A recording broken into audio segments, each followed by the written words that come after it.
पप्पू कहाँ है पल्ला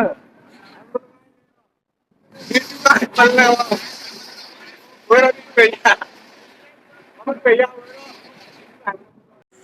ट्रेन का सफ़र पूरा होने के बाद हम निकल जाते हैं हरिद्वार। हरिद्वार पहुंचने के बाद हम वहां पर करते हैं फुल एंजॉय और वीडियोग्राफी करते हैं। हम वहां पे वीडियो फोटो वगैरह खींचते हैं।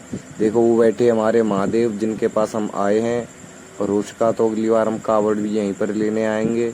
और वाकई में बहुत अच्छा नज़ारा था। फिर हम गए महादेव के पास और ये मूर्ति वाकई में बहुत ऊंची और भव्य मूर्ति थी, जिसे देखिए तन मन सब खुश हो गया और दिल गार्डन गार्डन हो गया। और फिर हम निकलते हैं वहाँ से नहा धो के एंजॉय करके ऋषिकेश के लिए। ऋषिकेश जाने से पहले वहाँ पर भोलेनाथ का और वहाँ का जो व्यू था उसे कैप्चर करते हैं। वाकई में बहुत सुंदर व्यू था, जिसे देख के रोम रोम खुश हो गया हमारा।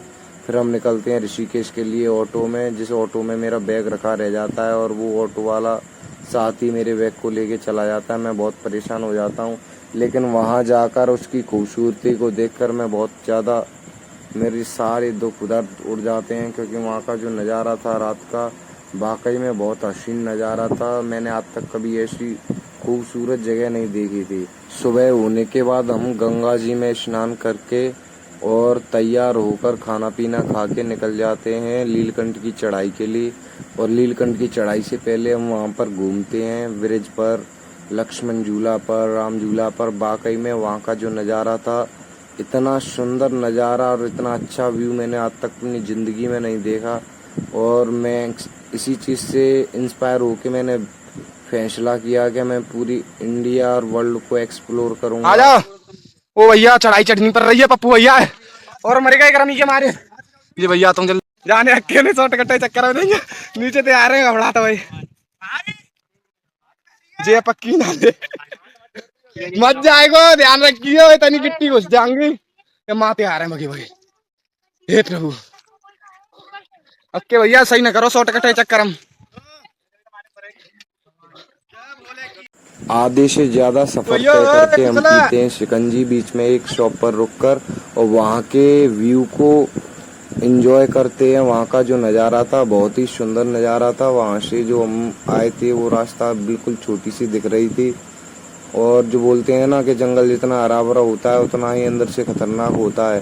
ये जो आपको दिख रहा है ना, इसमें जंगली आदमखोर बाघ रहते हैं। जो नदी वाला ये पूरा इलाका है, यहाँ पर ये प्रॉपर जगह है जहाँ पर आदमखोर बाघ रहते हैं, हाथी भी रहते हैं। लेकिन जो बाघों से खतरा होता है ना इंसानों को, यहाँ से आए दिन हादसे होते रहते हैं कि बाघ इंसानों को उठा ले जाते हैं यात्रा समय, इसलिए रात में यात्रा अलाउ नहीं है।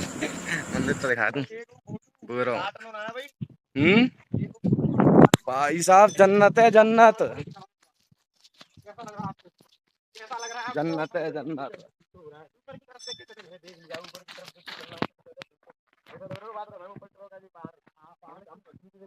मंदिर पूरा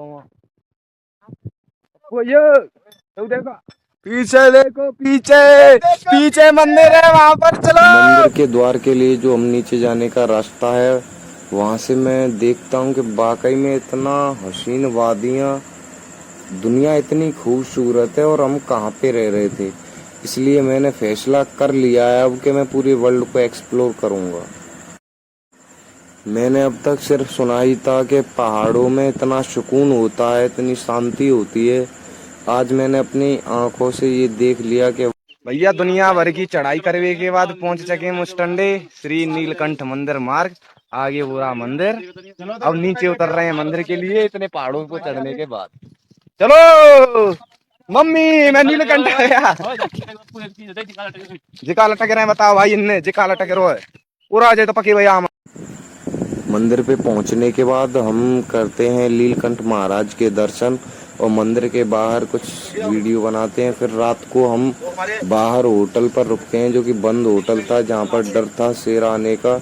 वहाँ से जो नज़ारा था ना, एकदम जन्नत का नज़ारा था। रात के बज रहे हैं 11 और नाटिया है जप्पा दे रहा और सवरे में जंगल ही जंगल, सवन की गांड फट रही है। यहाँ डोलता है चीता रात में। अंशुला अंशुला डर लग रहा है कि ना चीता आते थे बता दो।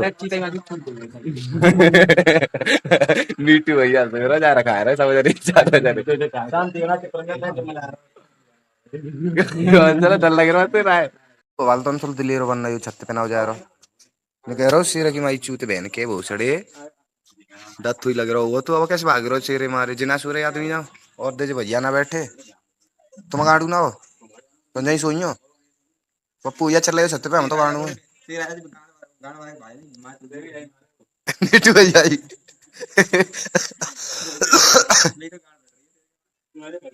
पप्पू या तुम्हारी फट रही है चले तुम्हारी फट रही हो तो चल रहा है ना फटू ना की कार्ड फट रही है सो उड़ा जा रहा अंसला आगे दी गई नीचे जा रहे थे वो और तू फटुआ तो यार फट रही है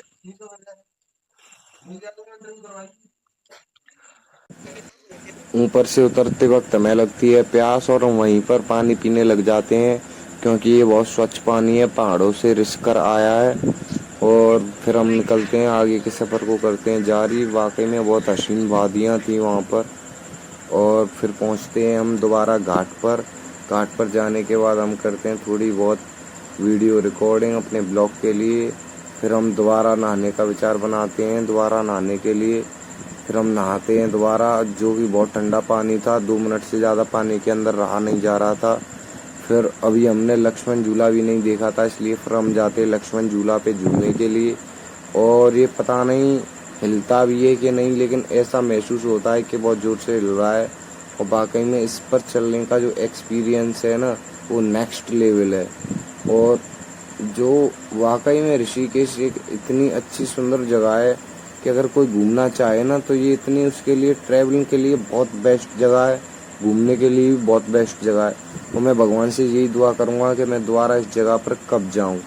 और वहाँ पे घूमने के बाद फिर हम ऋषिकेश के दूसरे घाट पर, दूसरी पार पर जाकर करते हैं थोड़ी बहुत, जहाँ पर बोट राफ्टिंग होती है। वहाँ पर बोट राफ्टिंग करने के बाद हम वहाँ से निकलने का विचार बनाते हैं। हम पहुँच जाते हैं 14 घंटे में सफ़र करके अयोध्या, क्योंकि हम केदारनाथ नहीं जा पाए थे, इसलिए हम अयोध्या जाने का विचार बनाते हैं। हमारा रजिस्ट्रेशन नहीं हो पाया था। वहाँ से हम निकलते हैं सरयू नदी की तरफ, लेकिन हमें बीच में मिलती हैं बहुत अच्छी अच्छी पेंटिंग जो कि रामायण से ली गई हैं। और वाकई में आप भी इन पेंटिंगों को देख के कहेंगे कि पूरी रामायण छाप दी हो इन पेंटिंगों के अंदर। और इतनी हसीन और इतनी सुंदर पेंटिंग थी कि मैं देखता रह गया और मेरा मन नहीं माना। मैंने इन पेंटिंगों को अपने फ़ोन में कैप्चर कर लिया।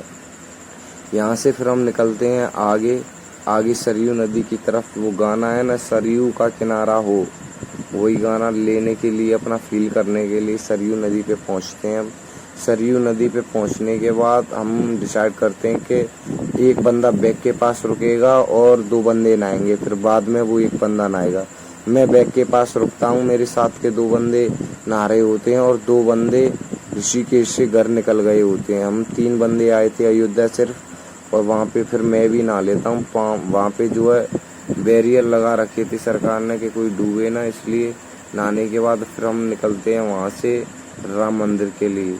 बैरियरों का काम मुझे बहुत अच्छा लगा, क्योंकि वहाँ बच्चे भी नहा रहे थे, इससे डूबने का खतरा बिल्कुल ना के समान हो गया। फिर हम निकलते हैं राम मंदिर के लिए, सफ़र करते हैं अपना जारी। उससे पहले हम लगवाते हैं तिलक, और उससे पहले रुकते हैं लता मंगेशकर चौक पे, जो कि काफ़ी खूबसूरत था। फिर हम पहुंच जाते हैं मंदिर वाले रास्ते पे। यहाँ से मंदिर आपको दिख रहा होगा, आगे जो क्रेन चल रही है वो मंदिर के ऊपर चल रही है।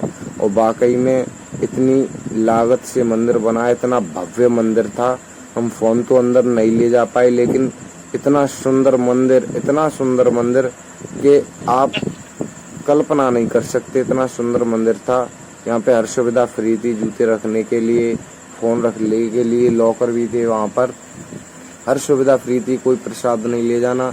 इतनी लंबी रेलिंग थी कि वहाँ पे बैठने की व्यवस्था भी बना रखी थी कि चलते चलते आ जाए आदमी।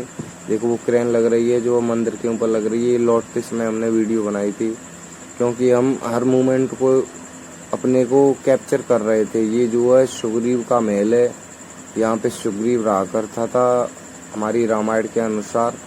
तो ये यहाँ पे फिर हम सारा कुछ एंजॉय करके आ जाते हैं अयोध्या जंक्शन, जहाँ से हमारी गाड़ी थी 2 बजे तक हमने किया रात को एंजॉय करने के बाद हम निकल जाते हैं अपने घर के लिए। और हमारे ब्लॉग को लाइक करें, शेयर करें।